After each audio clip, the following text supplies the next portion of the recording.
Bienvenue dans Connexion charnelle, le podcast pétillant qui jase de sexe sans détour ni tabou. Moi, c'est Marilyn, je suis guide en connexion charnelle puis ambassadrice du plaisir assumé. Ici, c'est un safe space où on parle de nos désirs, d'intimité, de relations et tout ce qui fait vibrer ton petit monde intérieur. Ce podcast est présenté en collaboration avec Eros et compagnie, ton complice du plaisir et de la découverte. Attache ta tuque avec de la broche puis détache ta brassière. On part ça en grand avec humour, douceur puis un brin de fouet. Prépare-toi à reconnecter avec ton corps, ta sensualité et ta liberté orgasmique. Rebonjour Vanessa. Écoute, je suis heureuse de te retrouver dans un deuxième podcast sur les kinks, les fantasmes, le BDSM, les paraphilies. Puis juste pour faire le lien avec ce qu'on a vu dans le dernier podcast, dans le dernier épisode, j'ai demandé à ChatGPT de résumer c'était quoi les top kinks plausibles au Canada. Fait que, tu sais, je suis restée là-dedans. Puis dans le fond, on va répéter des choses que tu as déjà dit. En première position, c'est le bondage et les restrictions de mouvement modérés, donc tu sais, les entraves, domination, soumission, échange de pouvoir, des fessées ou de la flagellation, soft, donc tu sais, des petits fouets soft. Ensuite, on a le fétichisme de façon générale, là, des pieds, des vêtements, des tissus, chaussures, lingerie, name it, là, c'en est un. Les jeux sensoriels ou la privation sensorielle, donc, tu sais, les petits plumeaux, les loups, tu sais, pour cacher la vision, ça, c'est quelque chose qui est très, très utilisé. Les jeux de rôle ou des fantasmes plus scénarisés, genre le plombier qui arrive à la maison ou des choses comme ça. Et en dernier, on a le voyeurisme et l'exhibitionnisme. Et là, on parle consensuel parce que c'est quelque chose qui peut être puni par la loi Ouais. de faire.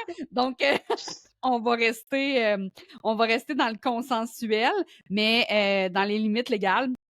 Donc, si vous voulez vous amuser, vous demanderez à ChatGPT d'autres termes.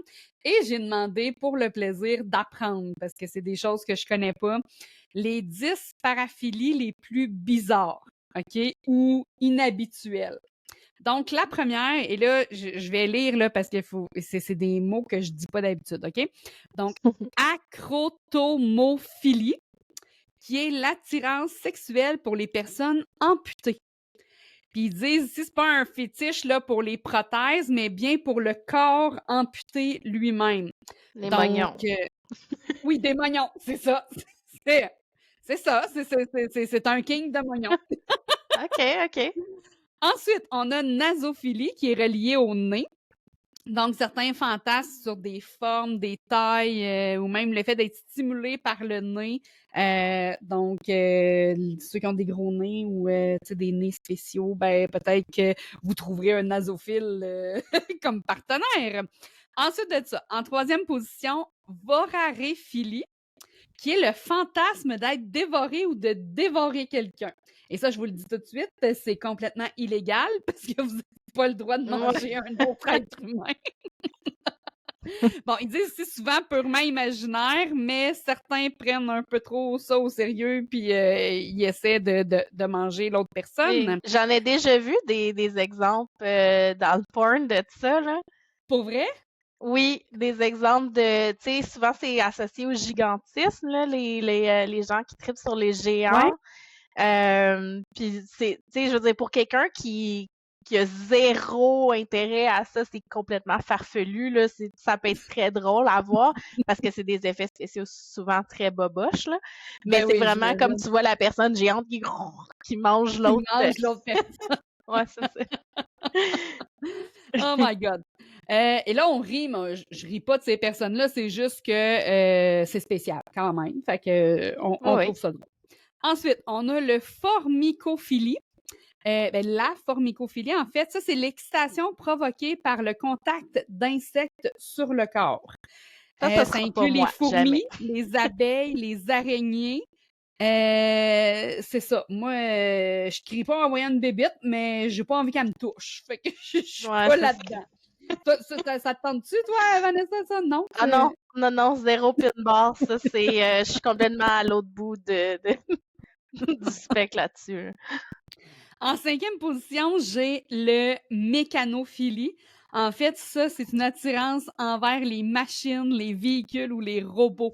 Donc, il y en a qui fantasment sur des voitures, des motos, des avions. Écoute, c'est ça. C'est ce qui fait que ça les excite. Donc, eux autres font du parking probablement. Parce que ils aiment les bolides. OK. Ensuite, on a le climacophilie.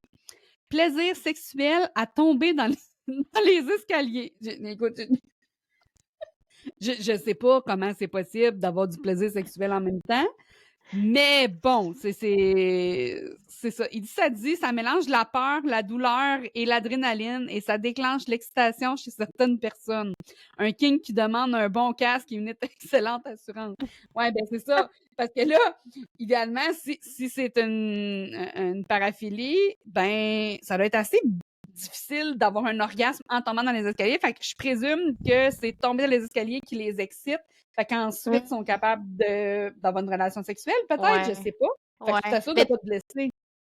Tu me fais penser, justement, que il y a quelque chose d'important quand même de mentionner que quelque chose qui serait un kink ou un fétiche, c'est pas automatiquement associé à de la masturbation en temps réel. Ça peut être d'être exposé à quelque chose ou de vivre quelque chose qui nous amène un taux d'adrénaline instantané. Puis là, plus tard, on garde ça en tête, puis c'est là que la masturbation va se faire, tu sais. Puis, tu sais, je pense, j'ai déjà mentionné dans un autre épisode que je travaille depuis longtemps en tant qu'intervenante psychosociale au téléphone, entre autres. Puis là, présentement, je suis chez Tel Jeune. On en a des gens qui nous appellent même à toutes les semaines. Là. On en a des gens qui nous appellent pour s'exciter au téléphone. Puis ils vont pas nécessairement se masturber pendant qu'ils nous parlent, mais ils vont plus, ils vont inventer un scénario qui va nécessiter que justement on s'intéresse à ça, qu'on pose des questions. Ils vont nous tendre beaucoup de perches pour qu'on nomme des mots spécifiques qui viennent les exciter.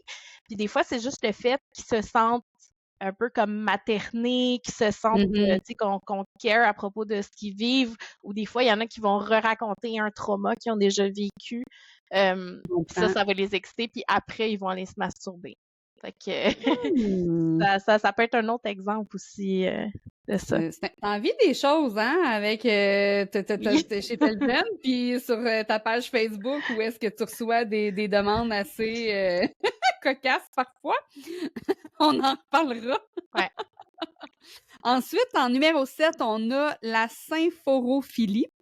Ça, c'est une excitation sexuelle en observant ou en provoquant des accidents.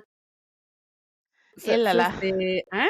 C'est... Okay. Ouais. Il y en a des dangereux, hein, dans la liste. Il y en a qui aiment vivre dangereusement. Puis là, ça dit ici que c'est très rare et souvent associé à un profil psychologique plus complexe. Je le sais pas, tu sais. C'est clair que t'es pas tout sain d'esprit, d'après moi, là. Si tu provoques des accidents, si tu regardes des vidéos, c'est pas pire, mais si tu les provoques, on est à un autre niveau, là, tu sais.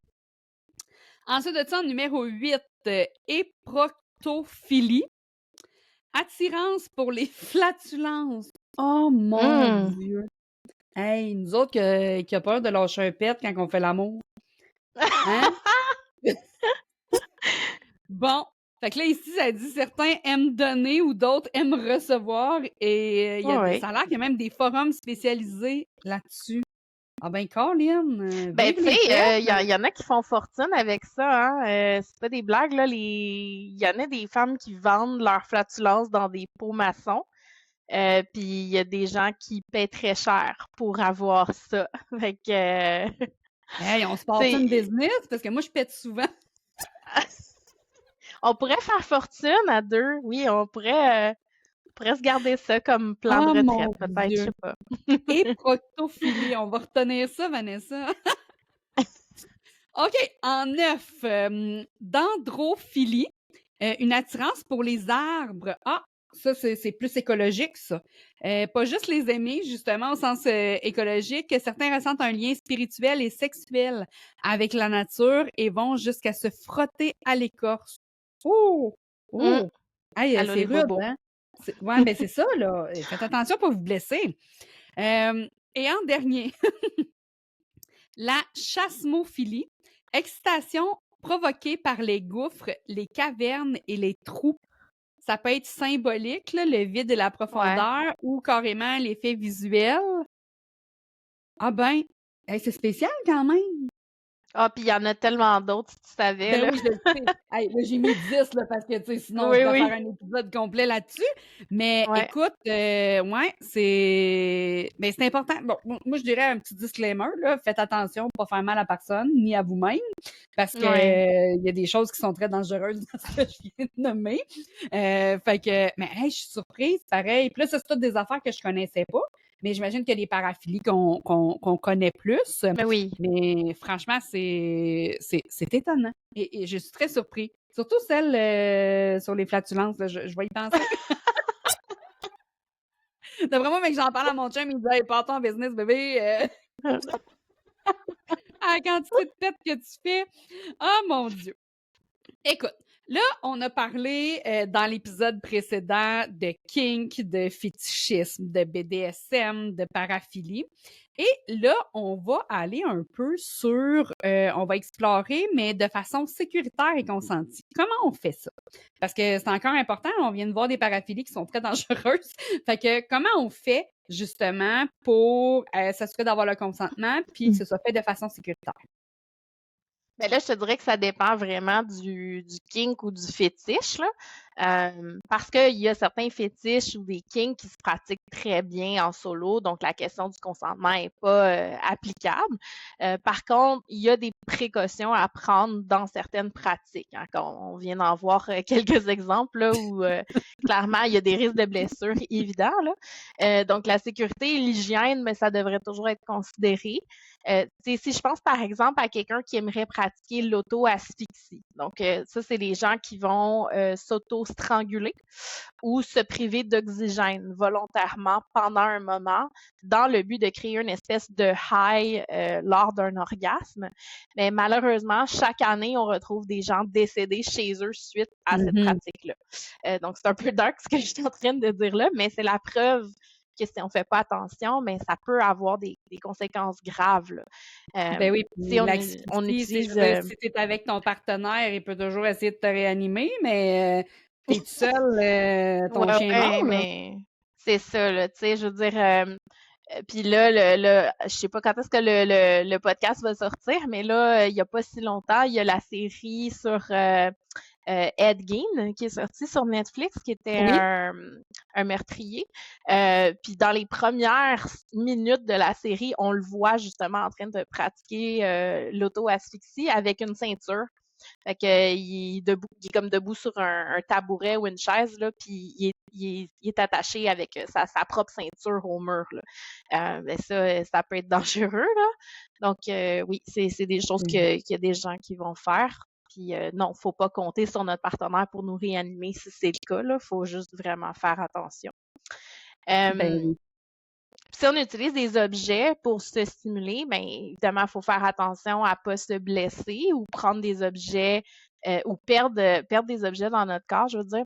Tu sais, l'émission Le sexe m'a amené à l'urgence, là, ben, c'est basé sur des vraies histoires d'objets perdus ou des blessures graves dues à une mauvaise utilisation d'objets, parfois. oui, et j'ai souvent eu des démos avec des infirmières qui Oui, m'ont moi, confirmé que ce n'est pas que des légendes urbaines, parce qu'à chaque fois, ouais, quand je fais ma présentation, je parle de plaisir anal et je leur explique qu'il faut faire ça de façon sécuritaire et que ça prend absolument un stopper, parce que sinon on peut oui. se Et du lubrifiant, retrouver... Oui, et du hein? Les lubrifiant, déchirures. naturellement. Parce que, tu sais, s'il y a une place où tu veux pas être blessé dans la vie, c'est bien l'anus, là. Tu sais, je veux dire qu'on se le dise. Ça sert, ça, dans une journée, puis t'as envie que ça reste intact, puis que, tu sais, en tout cas, bref. Puis t'as pas envie de te retrouver à l'urgence avec quelque chose qui avait pas d'affaire là. hein, parce que Mhm. eux vont essayer de te le retirer, mais je te garantis que tu vas faire partie des jokes au party de Noël, ça c'est clair. Les anecdotes, Écoute, puis des fois tu fais comme... L'autre fois, une fille m'a parlé d'un pot maçon, puis là, dans ma tête, ça a fait... Hmm, hey, ça ouvre grand quand même, hein? Ouais, ben il y a une vidéo très connue, hein, One Guy, One Jar, qui date il y a quand même longtemps. Ceux qui ont grandi dans les années 90 comme moi s'en rappellent certainement parce que je sais pas pourquoi, mais dans le temps, on avait accès à toutes ces vidéos-là assez traumatisantes. Puis oui, c'est effectivement le cas d'un pot maçon, mais qui éclate à Ben, c'est l'intérieur. ça. Puis après ça, ben, il les retire écharde par écharde. C'est assez dégueulasse, merci. Ouais, puis tu sais, c'est parce que tu peux te retrouver avec une stomie après, là, tu sais, je veux dire, si t'es trop Oui. blessé ou quoi que ce soit. Fait que je pense que c'est vraiment important, là, on parle de l'anus, mais peu importe, tu sais, d'utiliser des objets qui sont, ben, idéalement prévus à cet effet, là. Je veux dire, Oui. les boutiques érotiques se fendent en deux pour Oui. vendre des jouets sécuritaires. Oui, Et et il y l'autre en a de chose, toutes les grosseurs. Donc, oui, tu sais, tu penses que dans les sex shops, il y a juste des petits butt plugs. Non, on en a des quand même assez larges, là, mais oui, qui sont quand même sécuritaires. ben oui, c'est ça. Puis idéalement, c'est ça, tu sais, on va pas utiliser justement des choses que l'on peut perdre parce que c'est ça, tu sais, si vous vous trouvez avec un cocon dans les fesses, ben, je vous le dis, vous avez de la misère à vous asseoir. Oui, c'est sûr. Ben, tu sais, déjà, il y a des choses qui devraient tout simplement pas être utilisées comme des jouets érotiques, là. Si vous souhaitez vous stimuler avec des produits adaptés et le faire correctement, ben c'est ça. Comme tu dis, les sex shops regorgent de produits sécuritaires. Fait qu'hésitez pas à demander des conseils aux employés parce qu'ils sont là pour ça, puis ça va leur faire plaisir de vous conseiller pour que ça reste safe et agréable. Ouais, puis Euh, chez Ross, on a les meilleurs. oui. Puis, tu sais, comme on disait plus tôt, dans le monde du BDSM, peu importe la pratique, le consentement, c'est central, hein. Le consentement, ça Mhm. doit être validé à plusieurs étapes de l'exploration aussi. Si vous rencontrez une personne qui dit vouloir pratiquer le BDSM avec vous, mais qui vous demande pas votre consentement, c'est pas du BDSM. Je vous l'annonce. C'est quelqu'un qui veut profiter de vous, donc soyez alerte à ça. Petit rappel important aussi d'ailleurs sur la notion de consentement. Petit brin d'éducation 101, là, parce que c'est pas tout le monde qui comprend ce que ça veut dire, le consentement. Aux yeux Mhm. de la loi, le consentement, c'est pas juste de ne pas dire non, ni même de dire oui. Pour que le consentement soit valide, il faut qu'il soit libre, éclairé et enthousiaste. Ça veut dire que la personne doit être en âge de consentir, parce qu'il y a un âge minimum de consentement, doit être consciente de ce qui se passe, doit être en état de consentir et doit le faire de son propre gré et non suite à de la manipulation physique ou verbale. Puis elle doit le Mhm. faire de façon enthousiaste.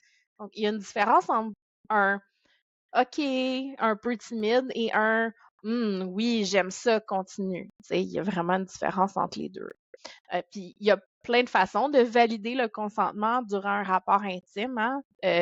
Quelques exemples de choses que vous pourriez dire ou demander. Est-ce que c'est correct si je? Est-ce que tu aurais envie qu'on? Comment tu te sens quand je? Est-ce que tu es bien avec ce qu'on est en train de faire? Aimes-tu ça quand je? Es-tu à l'aise Mhm. de continuer? Donc ça, c'est toutes des choses qui se disent bien, puis que même pour certaines personnes, le fait que le ou la partenaire fasse attention justement de valider à plusieurs reprises le consentement, ça peut être excitant aussi, là, de se sentir Oui, respecté puis là-dedans. c'est important de savoir aussi qu'on peut retirer notre consentement à tout moment. Tu sais, si Oui. par exemple, on essaie quelque chose de nouveau, puis finalement on n'aime pas ça, on a mal ou on n'est pas à l'aise, quoi que ce soit, ben c'est important de le Mhm. dire, puis que l'autre Oui. personne le respecte aussi, là. Absolument. Puis c'est justement pour ça que je mentionne l'importance de revalider, pas juste au début, mais tout au long. Parce que Mhm. le consentement, comme tu dis, ça peut changer. Ça se peut qu'à un moment donné, tu sais, on a commencé quelque chose qu'on était correct au début, puis finalement, on n'est plus bien. Donc, il faut pas nécessairement juste non plus s'attendre à ce que la personne l'exprime par elle-même. Des fois, c'est bien d'aller revalider. Tu sais, est-ce que tu es toujours correct avec ce qu'on est en train de faire? Tu sais, le fait de poser ces questions-là, comme je disais, ça peut augmenter l'excitation pour certaines personnes, puis ça nous garde connectés l'un à l'autre, puis ça permet d'ajuster l'intensité au bon degré pour que tout le monde ait du fun. Puis ça nous met en confiance, ça ouvre la communication, puis ça permet de mieux se comprendre l'un et l'autre dans nos préférences intimes. Donc, bien important. Oui, c'est important. Puis, est-ce que tu peux nous dire qu'est-ce que ça veut dire, les fameuses règles là, safe, sane, in, consensual, de mon anglais? Ben, comme je viens d'expliquer un petit peu avec la notion de consentement, là, mais si on traduit mot pour mot, ce que ça donne, c'est sécuritaire, sain et consensuel en français. Ce que ça veut dire que pour qu'une expérience soit agréable pour tout le monde impliqué, on vise à ce que ce soit fait sans danger, que ça se fasse dans le respect des limites et que chaque personne participe de son plein gré. Ça, ben, ça s'applique dans toutes nos pratiques sexuelles, que ce soit vanille ou fétichiste, peu importe. Ça devrait toujours être appliqué. Puis, est-ce que tu peux nous parler, c'est quoi une relation BDSM saine? Tu sais, premièrement, c'est-tu toujours sexuel, une relation BDSM, ou ça sort de la sexualité? Parle-nous un peu de ça. Ben, une relation BDSM, c'est dur à définir parce que ça peut impliquer toutes sortes de pratiques ou de configurations relationnelles aussi. Mais si je vais d'une réponse un peu plus courte et simple, non, c'est pas toujours sexuel, dans le sens où ça implique pas nécessairement des rapports sexuels entre les personnes. Il y a certaines personnes qui entretiennent une relation de type BDSM qui sort du cadre de la chambre à coucher. La relation dominant-dominé ou dominante-dominée peut s'étaler jusque dans la sphère quotidienne. Donc, si les deux personnes ont des règles très claires et que même à distance, on peut contrôler l'autre sans même se toucher ou se voir, mais ça reste dans la dynamique qu'ils ont établie ensemble de dominant-dominé. Puis l'excitation que ça peut générer peut aussi mener à des rapports sexuels par la suite, mais pas forcément. Donc souvent dans le BDSM, ce qui est mis de l'avant, c'est le rapport à l'autre aussi, la connexion non physique. Laisser le pouvoir à notre maître ou à notre maîtresse ou l'inverse, prendre le pouvoir, ça peut être incroyablement stimulant pour beaucoup de gens. Puis un exemple qui me vient en tête, c'est le fait de porter une cage à pénis. On en vend chez Ross et compagnie, on a différents modèles. Puis les cages à pénis, c'est un peu l'équivalent d'une ceinture de chasteté pour les personnes qui ont des pénis. Donc, pour plusieurs soumis, le fait de fermer la clé de la cage et de la donner à la personne qui domine, ça peut être ce qui est le plus excitant. Puis dans cet exemple-là, c'est carrément l'inverse du rapport sexuel, c'est d'empêcher en fait de rendre inconfortable l'excitation. Puis l'objectif, c'est carrément d'empêcher l'érection. Là, pour ceux qui connaissent pas trop les cages à pénis, là, vous essayez probablement de vous imaginer de quoi ça a de l'air, là, comme si c'était une petite boîte carrée autour du pénis. Mais en fait, les cages à pénis, ça a un peu la forme d'un pénis flaccide, donc qui n'est pas en érection. Puis c'est ventilé, évidemment, là, parce que quand on a chaud, mais on veut pas que l'humidité se crée là-dedans. Puis dans la majorité des modèles, il y a aussi un trou au bout qui permet l'évacuation de l'urine, là, parce qu'on n'empêchera pas la personne d'uriner, là. Mais ça va l'empêcher physiquement d'avoir une érection, ou si ça arrive, ça va être assez inconfortable ou voire même douloureux. Donc, ça va faire l'effet inverse, justement. Ça va faire en sorte que la personne perde son érection rapidement. Ben, je sais pas, moi, si je serais. Non, en tout cas, je me mets à la place d'un homme, puis je sais pas, me sentirais pris un peu avec une cage à pénis. C'est sûr que les premières expériences, ça doit être spécial. Ouais. Mais il y a vraiment des adeptes de ça, puis qui vont partir toute la journée au travail, qui vont porter ça, puis ni vu ni connu, mais eux, ça les garde dans l'excitation, puis dans leur rôle de soumis ou soumise. Ben oui. Ouais. Puis y a-tu des kinks qui sont considérés problématiques ou inquiétants là, d'un point de vue psychologique? Mais si on s'en tient à des pratiques qui sont sécuritaires, consensuelle et respectueuse, je pense qu'un kink, ça peut juste devenir un problème si ça affecte négativement la personne, comme on en a parlé un peu plus tôt, là. Par exemple, si ça l'empêche de fonctionner au quotidien, que ça la fait souffrir, qu'elle ressent de la honte, de la culpabilité, qu'elle se sent seule, incomprise dans ses besoins. Alors oui, ça peut devenir problématique en soi. Et là, on parle pas seulement d'un kink, mais bien d'une obsession ou d'une fétichisation malsaine. Mhm. Puis ça, ben, c'est vraiment du cas par cas, hein. Comme on le mentionnait, plutôt avoir un kink ou même un fétiche, c'est pas synonyme de trouble mental. Donc, il faut défaire cette association-là, là. Avoir un kink ou un fétiche, ça peut très bien s'inscrire dans un équilibre mental sain. Mhm. Si quelqu'un souffre de quelconque façon ou fait souffrir quelqu'un d'autre à cause de ça, ben là, il faut aller consulter les bons experts pour trouver des solutions ou régler qu'est-ce qu'il y a à régler. Oui, parce que tu sais, tu veux pas rester dans quelque chose qui est pas sain, justement. Puis est-ce que j'imagine que certaines personnes ont honte, tu sais, de leurs fantasmes, de leur kink, fétiche, peu importe. Mhm. Comment on fait pour se déculpabiliser de ça? Et puis, est-ce que c'est normal de se sentir coupable d'ailleurs? Ben, ça peut dépendre d'un paquet de facteurs. C'est autant systémique que personnel. On en a déjà parlé dans les épisodes sur les croyances limitantes, mais il y a beaucoup de layers, il y a beaucoup de couches qui peuvent venir teinter la vision qu'une personne a de la sexualité ou de sa sexualité. Mhm. Encore en 2025, on peut ressentir la pression puis les attentes subliminales de la religion sur nos mœurs. Pendant longtemps, tout ce qui sortait du cadre procréatif, là, donc de faire l'amour seulement pour avoir des enfants, mais c'était considéré une perversion. Et on s'entend, là, c'est très large, là, tout ce qui sort du cadre procréatif. Donc, ressentir du désir, éprouver du plaisir, avoir des relations non hétérosexuelles, ou même utiliser une méthode de contraception, ben c'était catégorisé comme pervers, voire même démoniaque. Puis c'était Mhm. super chatisé là aussi. On est relativement chanceux dans notre culture nord-américaine que beaucoup de ces croyances-là soient un peu déloussées, là, parce que dans d'autres endroits dans le monde, c'est encore comme ça. Donc, il ne faut pas l'oublier. Donc, la honte, ça peut venir d'un background culturel, religieux ou même sociétal. Après, on a la couche systémique familiale. Donc, les valeurs que notre famille nous a inculquées, l'ouverture face au sujet de la sexualité, les mots qu'on avait le droit de dire en présence de nos parents, les tabous, hein. Il y en a des familles où c'est pas du tout possible de parler de sexualité, là, de près ou de loin. Mhm. C'est pas toléré, c'est caca, yark, on touche pas à ça.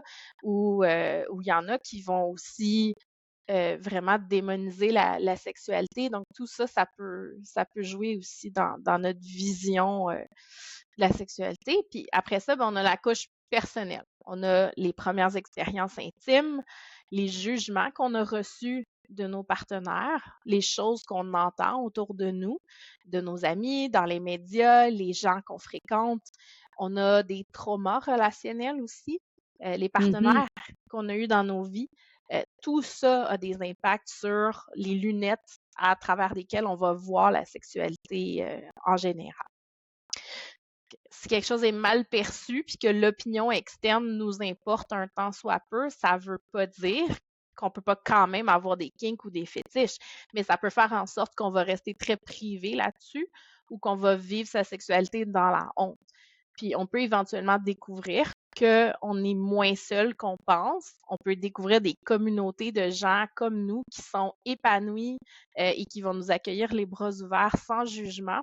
Ça peut venir changer complètement notre vision aussi, puis nous libérer d'une grosse part de honte par rapport à ça. Mhm. Puis, tu sais, ce qui est bien dans l'ère dans laquelle on est présentement, c'est qu'il y a une certaine libération. Il y a une plus grande ouverture à parler des différences. On démystifie, on déstigmatise de plus en plus les pratiques différentes. Les podcasts comme connexion charnelle, comme sexe oral, comme l'apéro sexo, j'en passe. Ça Il y en a permet au beaucoup. grand public, oui, c'est ça, il y en a de plus en plus, puis c'est pas pour rien, justement, parce que les gens ont besoin d'en parler. Les gens ont besoin d'entendre qu'ils sont pas anormaux. Donc ça permet aux gens d'accéder à des réalités différentes des leurs, puis de découvrir que le mot normal, mais c'est pas si applicable que ça dans le domaine de la sexualité. Donc, du moment qu'on se libère de la pression de vouloir être normal, puis normal, je le mets toujours entre guillemets, là, ou de faire comme les autres, mais on se permet de vivre notre sexualité à notre façon. Ça permet de se déculpabiliser aussi. Parce qu'en gros, c'est ça la base de la culpabilité ou de la honte, c'est qu'on a l'impression d'être différent des autres, puis on évite de s'exposer par peur du jugement. Mais si on tasse ce désir de vouloir se conformer à ce qu'on pense qui est attendu de nous, mais ça nous libère d'une grande pression, puis on se permet de respirer à travers tout ça. Oui, puis c'est drôle parce que tu parlais des podcasts comme Connexion charnelle, mais j'ai l'impression qu'il y a comme des cycles, hein, parce que je me souviens dans les années 90, il y avait aussi les podcasts n'existaient pas là, forcément, mais il y avait plusieurs émissions, là, je me souviens des mots pour le dire, Sexe et confidence, il y en avait un autre à Canal Vie là, avec Varda Étienne, justement, je me souviens pas du titre, mais j'ai encore l'image là, où il parlait de sexualité, puis pouf, un moment donné, ça a comme disparu. Il y avait comme plus cette offre-là d'émissions comme ça à la télé. Puis là, c'est comme revenu avec, il y a Sexe et Techno, il y a aussi Au-delà du sexe à Télé-Québec. Que c'est vraiment intéressant parce qu'il aborde des sujets comme nous, on fait là, bon, avec des moyens différents, c'est une émission de télé, mais il reste qu'ils viennent aborder ces sujets-là.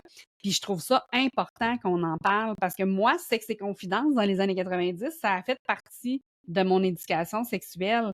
Tu sais, ça a fait partie de ça parce que, bon, toi, t'étais toute jeune à Sexe et confidence, mais moi, j'étais Je m'en rappelle ado. quand même. J'étais ado, tu sais, je me souviens, ça jouait là, fin d'avant-midi ou début d'après-midi, en tout cas.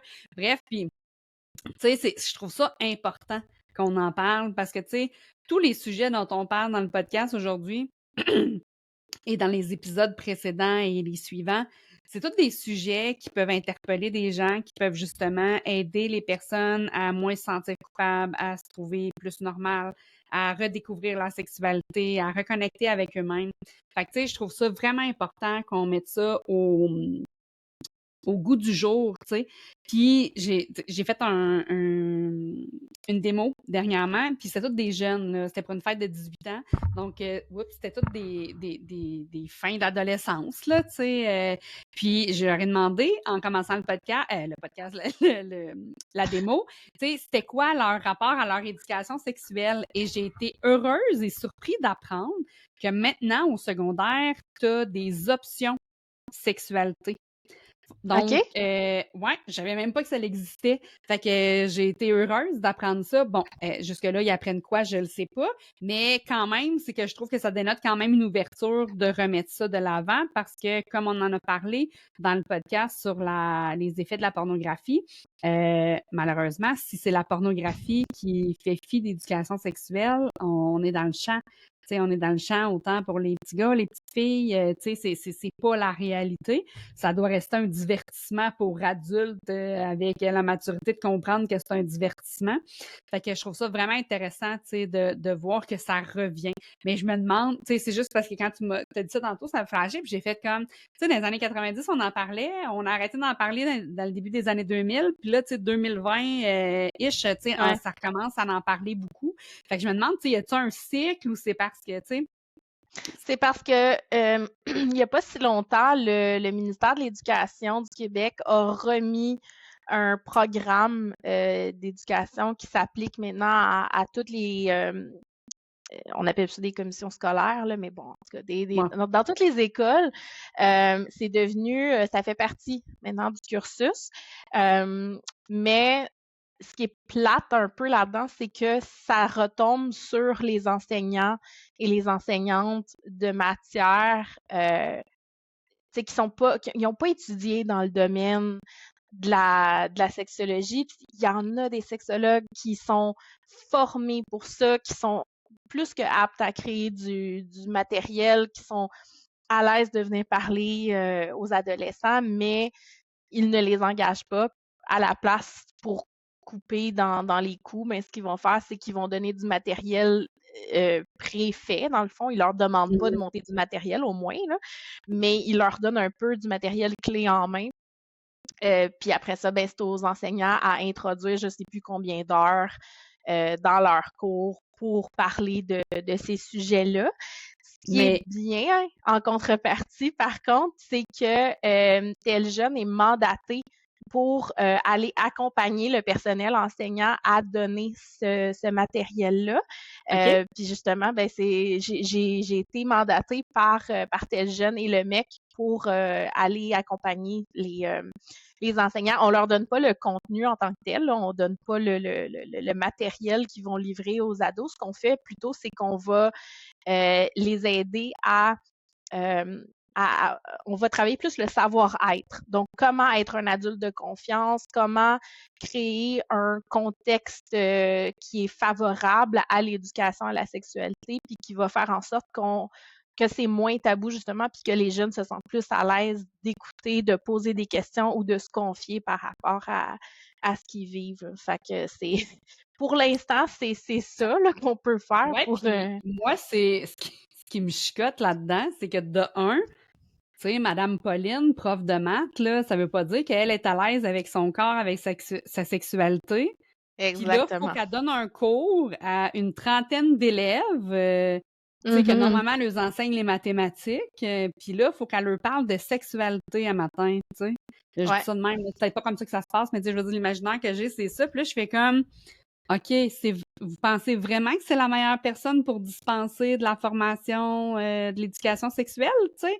Tu sais, tandis que justement, tu sais, il pourrait avoir, tu sais, je sais pas, moi, là, je vais faire une guillemets parce que je sais plus comment ça s'appelle, là, mais tu sais, les anciennes commissions scolaires, tu sais, par secteur, mettons. Tu sais, il pourrait avoir une sexologue qui va faire les classes. Puis, moi, j'ai eu la chance, en secondaire 4 et 5, d'avoir un sexologue comme prof de formation personnelle et sociale et d'enseignement moral. Donc, j'ai eu la chance d'avoir quelqu'un, un intervenant qui était formé pour nous apprendre ça. Fait que, tu sais, moi, je me dis, tout le monde mérite ça, là. Tu sais, je veux dire, tout le monde mérite un enseignant qui va... tu sais, si l'enseignant, il est super à l'aise, OK, mais tu sais, je suis pas sûre, moi, que tous les enseignants sont très à l'aise de donner... Non, je te le confirme, puis c'est justement pour ça qu'on donne cette formation-là chez Tes Jeunes, parce qu'on le sait qu'il y en a beaucoup d'enseignants ou de personnel de soutien scolaire qui se sentent un peu la main forcée, tu sais, qui sont obligés de donner ce matériel-là, qu'ils ne maîtrisent pas et qu'ils ont des fois peur des répercussions que ça pourrait avoir. Tu sais, on peut avoir peur qu'on dit mal l'information, qu'on incite les jeunes à avoir certains comportements malsains. On n'ose pas dire certaines choses, on n'ose pas aller sur certains sujets, ou on a peur de ne pas savoir comment réagir quand un jeune va nous poser une question devant toute la classe et qu'on ne connaît pas la réponse. Fait que c'est un peu pour ça, tu sais, on vient comme les rassurer que, dans le fond, tu sais, on n'a pas nécessairement besoin de tout savoir sur le bout de nos doigts pour être un phare rassurant pour les jeunes qui sont en apprentissage. Tu sais, on peut être un adulte de confiance sans nécessairement connaître toutes les réponses à leurs questions, puis c'est bien correct aussi. Puis après ça, ben, il y a d'autres ressources qu'on peut aller chercher pour répondre à leurs questions. Non, c'est ça, évidemment. Mais en tout cas, bref, au moins, il y a un retour, tu sais, parce qu'ils avaient enlevé, là, les cours d'éducation sexuelle. Fait que, tu sais, c'est quelle mauvaise idée. Mais au moins, là, il y a un retour. J'espère qu'ils vont faire en sorte de, justement, faire de la place à des intervenants qualifiés, comme toi, par exemple, tu sais, qui a un bac en sexo ou, tu sais, comme moi, je suis étudiante au certificat en santé sexuelle, tu sais, c'est exactement ça que je m'en vais apprendre, comment faire l'éducation sexuelle. Fait que, tu sais, je me dis, s'ils peuvent donner la place à ces gens-là qui sont formés puis qui ont envie de le faire. Parce que, tu sais, en plus, toi, là, tu dois le voir, là, pareil comme moi en démo. Tu sais, moi, je fais une démo, ça dure 1h30, 2 heures. Je parle de tout, j'ai aucun tabou. Quand les gens arrivent, là, pour acheter leurs jouets, là, ils me content leur vie, là. Tu sais, dans le sens où ils n'ont plus aucun tabou avec moi, là, ils peuvent me parler de n'importe quoi. Pourquoi? Parce que ça fait 1h30, 2 heures que je leur parle sans aucun tabou, avec, tu sais, super à l'aise. Fait que quand ils arrivent avec moi tout seul, hey, ils me racontent tout, c'est pas compliqué, j'ai même pas besoin de Ouais. poser de questions. Fait que, tu sais, on le voit en tant qu'ambassadrice. Fait que si l'élève, il y a quelqu'un de très à l'aise en avant de lui, ben, il va être bien plus à même de poser des questions. Tu sais, il va se Ouais. sentir beaucoup plus légitime, beaucoup moins gêné, tu sais. Puis, tu sais, l'autre chose, c'est, tu sais, poser des questions. Ça se peut que toutes tes questions, t'as pas le goût de les poser devant la classe, là, parce que, tu sais, t'as pas, tu sais, avec l'intimidation ou tout ce qui se passe aujourd'hui, tu sais, fait que Ouais. je pense qu'il devrait y avoir des ressources par rapport à ça, tu sais, pour l'éducation sexuelle de nos jeunes, parce que ça commence par ça, tu sais. L'éducation, c'est un moteur de transformation. Fait que si on veut que les gens soient de mieux en mieux, tu sais, dans leur vie sexuelle, ben, il faut les éduquer, puis ça commence par notre jeunesse, tu sais. Absolument. L'éducation. Bon, Une belle on revient à parenthèse. nos moutons. Excuse-moi, là, j'ai chiré, là. C'est Euh, bien correct.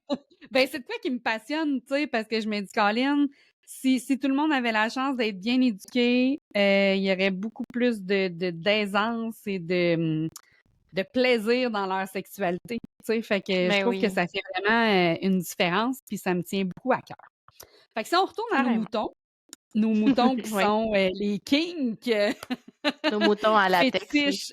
Oui, c'est ça, nos moutons à latex. C'est quoi le rôle que joue l'imaginaire dans la découverte ou tu sais, l'éveil de nos kinks ou des fétiches? Est-ce que c'est plus notre imaginaire érotique ou on va être vraiment plus influencé par la pornographie, par exemple? Ben là, tu commences à me connaître un peu, hein? On a fait 2 gros épisodes sur le sujet des impacts de la pornographie ensemble il y a quelques mois. Donc, tu sais déjà que je vais te répondre que assurément la porno a des impacts bien réels sur notre perception de la sexualité. Euh, Par contre, même une personne qui a jamais été exposée de sa vie à la porno, c'est rare, mais ça arrive, ça peut quand même développer des fantasmes, des kinks ou des fétiches ou un penchant pour le BDSM ou développer une paraphilie sans nécessairement connaître ces termes-là non plus. Donc, c'est Mhm. pas forcément la porno qui va créer ça. Par contre, elle peut grandement l'influencer. Un fétiche, là, ça peut débuter aussitôt qu'à la petite enfance, hein. Les premières stimulations génitales, une image très, très, très précise qui nous a marqué, un contexte particulier dans lequel on a vécu notre réveil sexuel. Un enfant qui a vécu des abus sexuels aussi, de la manipulation ou de la coercition pour avoir, ça peut avoir créé des associations bien précises dans son imaginaire sexuel aussi, sans le savoir. Puis bien évidemment, plus on a une imagination fertile, plus c'est possible d'avoir un imaginaire érotique fertile aussi. Mhm. Ceux et celles qui ont recours systématiquement à de la pornographie risquent plus de baser leur imaginaire érotique sur ce qu'ils ont internalisé à travers leur consommation aussi. Donc, ça peut vraiment aller dans un sens comme dans l'autre. Puis est-ce que, parce que tu sais, maintenant, on va parler de courant ou de mode peut-être, là, tu sais, dans la sexualité. Euh, je vais prendre un exemple bien précis qui m'a comme frappé. Les anulingus. OK? Pour ceux qui ne Mhm. savent pas c'est quoi, ben c'est comme un cunilingus, mais avec l'anus, en fait. Donc, c'est une caresse de l'anus avec la langue. Naturellement, on n'est pas tellement capable de se faire ça soi-même, donc c'est souvent fait par un partenaire. J'ai remarqué qu'il y avait plus de personnes qui parlaient d'anulingus parce que j'en avais jamais vraiment entendu parler, mettons, avant. Puis à un moment donné, c'était comme, OK, tout le monde parle de ça. Est-ce que la porno est précurseur dans dire, OK, on va rajouter des trucs qui sont un petit peu plus ou différents, puis à partir de ça, ben là, les gens disent, ah ben oui, tu sais, j'ai envie de faire un anulingus.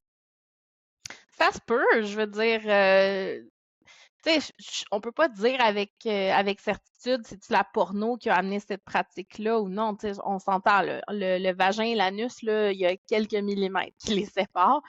Ça fait que, tu sais, dans certaines positions, des fois, ça va frotter naturellement ou on, tu sais, on peut avoir été amené à stimuler l'anus de façon plus organique, plus naturelle déjà dans nos ébats. Donc, c'est pas nécessairement la porno qui nous amène ça, mais dans certains cas, ça peut avoir été l'inspiration aussi.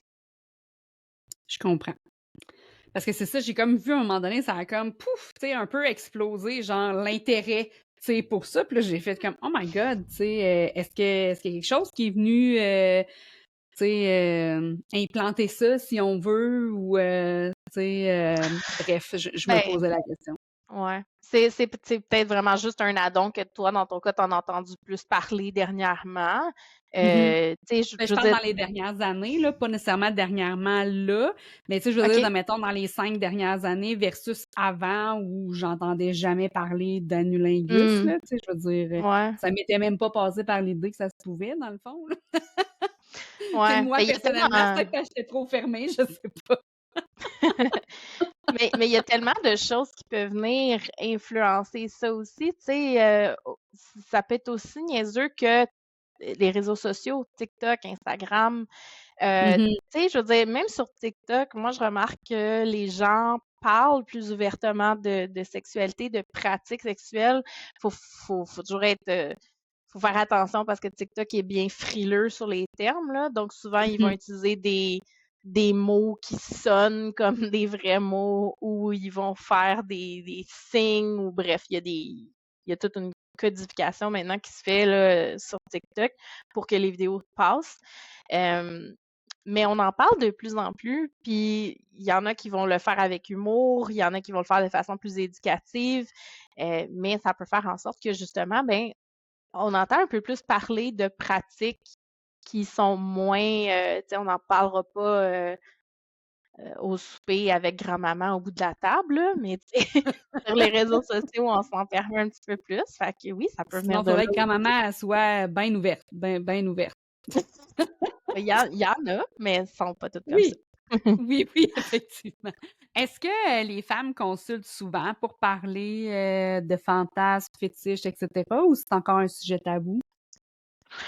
Je vais t'avouer qu'il n'y a pas de grandes données probantes à ce sujet-là, étant donné que les thérapeutes sont tenus par le secret professionnel et la Mhm. confidentialité des échanges, mais ça devient difficile d'avoir un chiffre sur la proportion des femmes qui consultent pour ça.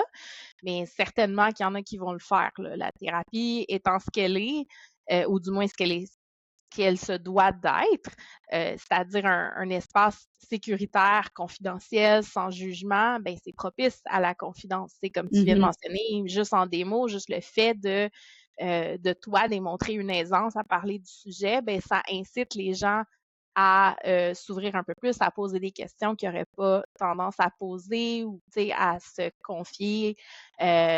Donc, évidemment, qu'on est dans un contexte de thérapie, mais ça peut amener à ça. Puis on peut certainement croire qu'il y a des femmes qui ressentent le besoin de valider aussi que c'est acceptable pour elles d'avoir des fantasmes ou même de chercher à mieux se comprendre pour mieux les accepter ou réduire une certaine charge de honte, là. Mhm. Ouais. Puis, est-ce que, en fait, qu'est-ce que tu réponds à quelqu'un qui dit j'ai peur que mon kink soit pas normal, tu sais, j'ai peur d'être déviant, mettons, tu sais? Qu'est-ce que tu réponds à Hmm. cette personne-là? Ben, déjà, je lui demanderais c'est quoi pour cette personne-là la normalité. Puis d'où est-ce qu'elle tient sa définition de la normalité aussi. Parce qu'en partant, si on considère que les pratiques vanilles, que je mets encore entre guillemets, ou tout ce qui est Mhm. plus traditionnel, hétéronormatif ou non considéré tabou, bien, c'est la normalité. Et tout ce qui sort de ce cadre-là peut être considéré un kink. Donc, un kink, par définition, ce n'est pas normal. Mais ceci étant dit, moi, j'ai vraiment un beef avec le mot normal aussi. Je n'aime pas ce mot. Parce que souvent, quand les gens craignent de ne pas être normaux, c'est parce qu'ils considèrent ne pas être comme les autres. Et pas être comme les autres, mais c'est souvent mal vu. Donc, Mhm. on a donc bien peur d'être différent, on a peur du jugement, on a peur du rejet, de l'incompréhension, on a peur d'être seul ou la seule personne qui est comme nous, d'être isolé du reste. Donc, quelqu'un qui se questionne comme ça, ben, il faudrait essayer de s'interroger un peu sur son désir de se conformer plus que son désir, plus que son kink en soi. Parce que Mhm. c'est plutôt ça qui cause un malaise pour cette personne-là. Évidemment, il n'y a pas de réponse ou une solution universelle à ça parce que, comme on en parlait plus tôt, chaque personne, c'est le cumul de différentes couches d'apprentissage et d'expériences de vie. Ce qui est important, c'est que la personne vive sa sexualité en étant bien avec elle-même, en diapason avec ses valeurs et en équilibre avec sa perception qu'elle a d'elle-même. Ça peut avoir à passer par un certain cheminement thérapeutique. Le cheminement thérapeutique, mais c'est complètement différent d'une personne à une autre. Il y en a que ça peut prendre quelques rencontres, il y en a qui vont être en thérapie pendant plusieurs années pour arriver justement à lâcher prise sur une certaine honte, puis à se normaliser eux-mêmes, d'arrêter de se dire, mais je suis différente des autres, donc je suis pas correcte. Ben en fait, c'est que ça se peut, j'imagine aussi que ça se peut que tu sois pas avec le bon ou la bonne partenaire pour pouvoir bien vivre ton kink aussi. Tu sais, si Ouais. par exemple, je vais prendre l'exemple du sexe anal, là, parce que tu sais, c'est facile à comprendre. Si par exemple, toi, tu as un kink de sexe anal puis tu aimes pratiquer ça, et puis ton ou ta partenaire aime pas ça du tout, est très réfractaire, ben c'est sûr que tu vas te sentir comme tout seul de ta gang, puis faire comme OK, je suis pas normale, mon partenaire, il aime pas ça. Tandis que si ton ou ta partenaire a le même kink que toi ou apprécie ça, ben tu te sentiras plus autant, tu sais, pas rejeté, là, mais tu te sentiras plus autant en marge de ce qui est normal, tu sais. Parce que là, tu fais, ben on est deux, on aime ça, ben on est normal, tu sais. C'est sûr que ça peut aider justement. Puis, tu sais, on parlait tantôt des communautés, tu sais, parce que c'est pas nécessairement tout le monde qui va vivre une relation à deux. Il y en a qui restent célibataires par choix, il y en a qui c'est pas par choix, mais tu sais, des personnes qui n'ont pas de partenaire, puis qui se demandent encore, tu sais, si leurs pratiques, si leurs kinks sont comme anormales, puis que là, ils découvrent que, ben finalement, il y a plein de gens comme eux, puis que dans cette communauté-là, ben, t'es le ou la bienvenue, puis c'est correct, on va en parler, tu peux découvrir d'autres pratiques en lien avec ça, tu sais, fait que sans inclus dans un groupe d'humains, tu sais, qui vont pas te voir comme anormal, ça doit être extrêmement soulageant pour ces personnes-là, justement. Ben oui, j'imagine. C'est un peu comme si, mettons, tu as une vision politique qui est pas très populaire, mais quand tu es avec les gens qui pensent la même chose que toi, tu te sens enfin compris ou, tu sais, peu importe, là, tu sais, c'est un peu le même principe, j'imagine. Puis, est-ce qu'on peut vivre une vie sexuelle épanouie même si on n'explore jamais de kink ou de fétiche? Ben oui, ben oui. La sexualité, c'est tellement vaste. Tu sais, on n'a pas tous les mêmes désirs, la même libido, la même perception de ce qui est sain sexuellement. Mais tant qu'on vit en cohérence avec nos valeurs, nos principes, nos convictions, mais c'est tout ce qui compte, hein. C'est pas tout le monde qui a envie d'explorer en dehors des pratiques plus traditionnelles, puis c'est parfaitement correct aussi. Et, tu sais, on dit souvent qu'il faut pas kink shame, mais l'inverse est aussi vrai. On ne devrait pas non plus shame quelqu'un qui est bien avec une sexualité plus vanille si c'est ça qui la comble. Puis le mot vanille, je pense que de plus en plus, on commence à l'utiliser de façon neutre. Mais à la base, je pense que quand le terme vanille est arrivé, c'était un peu péjoratif. C'était un peu comme de rabaisser des pratiques qui étaient plus traditionnelles. Sexe plate, mettons. Ouais, c'est ça, mais tu sais, comme de la crème glacée à vanille, tu sais, c'est pas... Et pourtant, je veux dire, toutes les crèmeries en tiennent de la crème glacée à vanille, je veux dire, puis c'est c'est une probablement une saveur... des plus populaires, en plus. Ben oui. Puis ça, je veux dire, vanille veut pas dire plate, ça veut juste dire que t'as pas développé d'intérêt pour des pratiques en dehors de ça, puis on peut érotiser le vanille aussi, là, tu sais, je veux dire, tout part de comment tu choisis de faire tes associations dans ta tête, t'sais. Autant qu'il y a des personnes qui sont capables d'érotiser leur partenaire à long terme, puis vraiment voir cette personne-là comme un être sexuel désirable. Puis il y en a d'autres qui ont de la misère à faire ça, qui ont besoin d'avoir plusieurs partenaires ou d'aller explorer ailleurs, puis qui vont pas s'investir dans une relation à long terme pour ces raisons-là, tu sais. Puis tout ça est valide, tout ça est très correct aussi. Écoute, c'était encore une fois tellement intéressant. C'est toujours le fun de te recevoir au podcast. Puis je vous Merci. invite à aller voir le podcast 1, 2, 3. Puis l'autre, je pense, c'est 13 et 14. 13-14, c'est ça, Ouais. où on parle de pornographie. Puis c'est toujours vraiment intéressant. Puis on a des questions aussi par rapport à ça. Fait qu'hésitez pas. Vous avez des questions, mettez-les en commentaire de la plateforme où vous nous écoutez.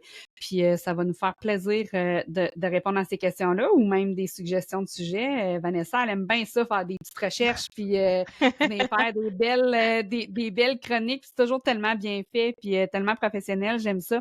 Je vais te laisser le mot de la fin. Qu'est-ce que tu aurais envie de dire à ceux qui nous écoutent par rapport au sujet aujourd'hui pour... En fait, c'est ça.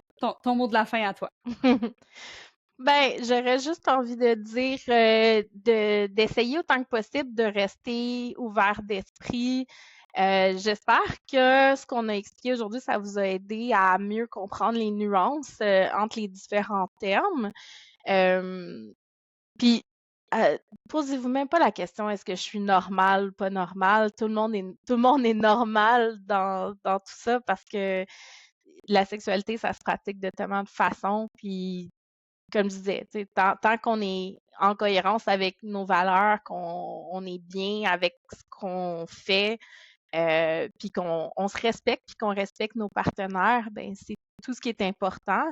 Après ça, si jamais vous avez personnellement des questionnements ou vous avez un problème avec un kink ou un fétiche, une obsession quelconque ou que ça crée des difficultés dans votre relation, ben sachez qu'il y a des professionnels qui sont là pour vous aider là-dedans.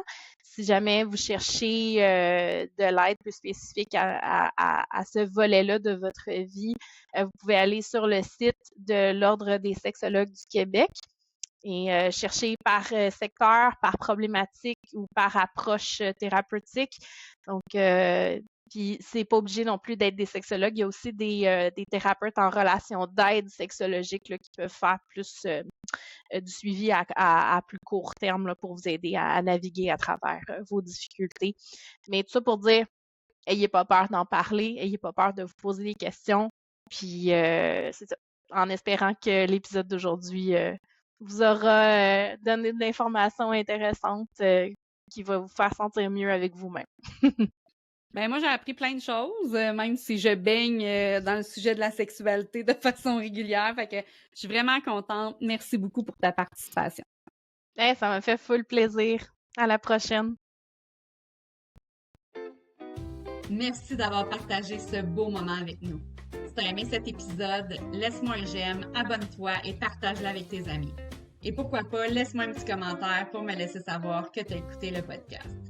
Avant d'oublier, j'ai un petit cadeau pour toi. Utilise le code promo Connexion15 sur erosetcompagnie.com. Ça va te donner 15% de rabais pour t'offrir un jouet ou un produit coquin qui te fera vibrer au quotidien. On se retrouve très bientôt pour un autre épisode pétillant et inspirant. D'ici là, honore ton corps, célèbre ton plaisir, puis laisse ta lumière orgasmique briller.